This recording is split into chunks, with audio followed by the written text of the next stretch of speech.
মেয়াদোত্তীর্ণ যানবাহন অপসারণ নিয়ে ঢাকার বিভিন্ন স্পটে চলছে বিআরটি এর ভ্রাম্যমাণ আদালতের অভিযান। দর্শকের বিষয়ে আরো খবর নিয়ে ফার্মগেট থেকে যুক্ত হচ্ছেন আমাদের সহকর্মী সুমন তানবীর। সুমন, অভিযানে নেমে কি বলছে ভ্রাম্যমাণ আদালত এবং জরিমানা ছাড়া মেয়াদোত্তীর্ণ যানবাহন অপসারণে বিআরটিএ কি পদক্ষেপ নিচ্ছে, কি তথ্য রয়েছে আপনার কাছে জানাবেন বিস্তারিত।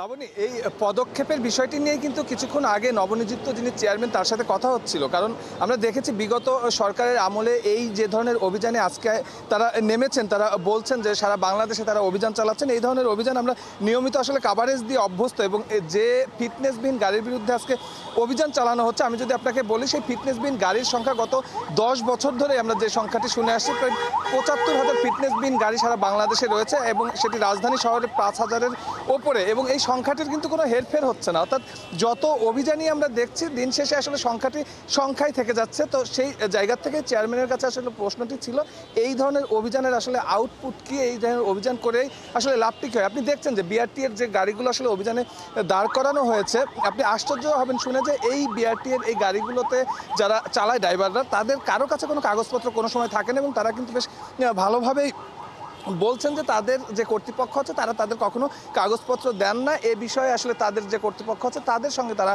কথা বলতে বলছেন, এবং বিআরটির দুটি গাড়ি আপনি দেখছেন দাঁড়িয়ে আছে। এর আগেও কয়েকটি গাড়ি দাঁড় করানো হয়েছিল, মামলার প্রসেসিং চলছে। আমরা চেয়ারম্যানকে বলছিলাম যে এই যে ধরনের সমস্যাগুলো, এই ধরনের সমস্যা আসলে তো এসে যারা রাস্তায় আছে, গাড়ি যারা চালাচ্ছেন, তাদের সঙ্গে কথা বলে তো আসলে কোনো লাভ নেই। সেই ক্ষেত্রে আসলে কর্তৃপক্ষ কিংবা আসলে এই গাড়িগুলো যে জায়গায় থাকে ডিপোগুলোতে, সেই ডিপোগুলোতে কেন অভিযান করা হবে না? কারণ আমরা যখন দেখলাম যে 4-5টি গাড়ি এখানে থামানো হলো, এই গাড়ি ভর্তি কিন্তু যাত্রী ছিল, অর্থাৎ সেই যাত্রীদের কিন্তু আসলে দিন শেষে একটি বড় ভোগান্তির শিকার হতে হয়। তো সেই জায়গা থেকে ডিপোগুলোতে অভিযান চালানো হবে কিনা এমন প্রশ্নে কিন্তু আসলে বিআরটির চেয়ারম্যান আমাদেরকে যেটি বললেন যে বিগত সরকারের আমলে কতটুকু কি হয়েছে কিংবা মালিকপক্ষের চাপ কতটুকু ছিল, এইসব বিষয়ে আসলে তিনি কোনো কথা বলতে চান না। তবে এই সরকারের আমলে, অর্থাৎ অন্তর্বর্তী সরকারের আমলে কোনো রকম চাপ তারা অনুভব করছেন না, এবং চাপমুক্তভাবেই তারা যে অভিযানটি আছে সেই অভিযানটি তারা চলমান রাখবেন। এবং এই ফিটনেসবিহীন গাড়ি আসলে তাদের অগোচরে যারা আসলে রাস্তায় নামাচ্ছে কিংবা বিভিন্ন রকম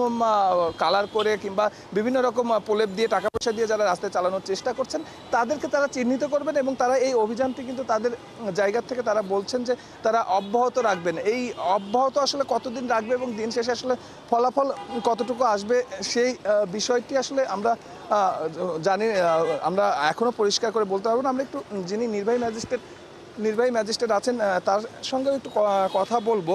ভাই, আমরা একটু লাইভে আছি, আপনি একটু জানাবেন যে আজকে আপনাদের অভিযানে আপনাদের আউটপুট কি এ পর্যন্ত আপনারা পাচ্ছেন? আচ্ছা, ধন্যবাদ। আমাদের আউটপুট আসলে মূলত যে জিনিসটা আপনারা তো দেখেছেন যে বিআরটি এর চেয়ারম্যান প্লাস আমাদের সকল সিনিয়র স্যারেরা পুলিশের উপস্থিতিতে আমরা আজকে সকালের থেকে কার্যক্রম শুরু করেছি।